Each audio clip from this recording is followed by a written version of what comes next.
Alan and I met actually way after I saw his art. I was doing an expedition trying to fly to the North Pole. But before that, there was an exhibition in Messams in London. I went off on this expedition, which was 6 days long, flying to the North Pole. And of course, it was all white. There was beautiful scenery, but it was just all white. And I got so tired after 6 days. At one stage, I nearly tried to jump out of the basket. And at that time, I thought, I can't die yet because I want to go back and see these paintings again. And so when I landed and I came back to London, the first thing I did, I contacted Alan and I said, I must have one of your paintings. And so I went down and I commissioned him to do a painting.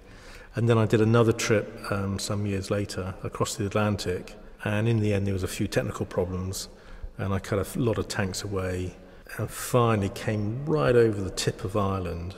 I thought, I've got to get a painting. I went to see Alan again and I commissioned him again to do this painting of the Dingle Peninsula. What I'm very good at, I think, is seeing a really good photograph. And what I do is I take 50 shots of that one particular image. And when I get back, I'm always disappointed because I never capture the image that I've seen in my mind's eye. So when I was going to Everest on the north side, I thought, well, there was this tradition of taking artists or photographers to capture these beautiful sights.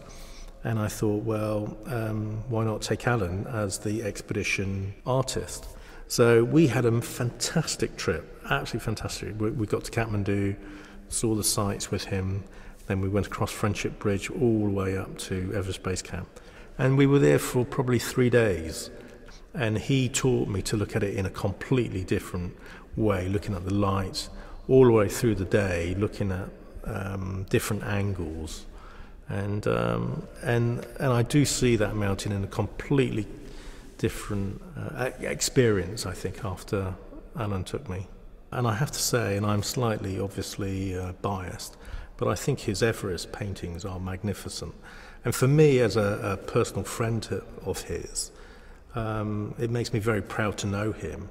But I think it also brings his talent to a completely different audience of people.